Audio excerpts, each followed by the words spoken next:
video has been sponsored by King Maps, 5Guard, and Just Scripts. Check their website in the description. Hello everyone, welcome to Zexus Development. In this video, we are going to install a clothing shop redesign MLO into our FiveM server. So without any further ado, let's get to the installation process. So this is the MLO which you are going to install into FiveM server. I'll put the link in the description below. You just need to click on code and download the MLO. After downloading it, we just need to extract the file into our FiveM resource folder.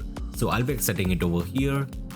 Just like this. So that's it for the installation part. Now let's start the server. So we are in a server now. Now let's get inside the clothing store over here. So as you can see, this is the new MLO which we have installed into our FiveM server. You will get this type of look of this new clothing store over here.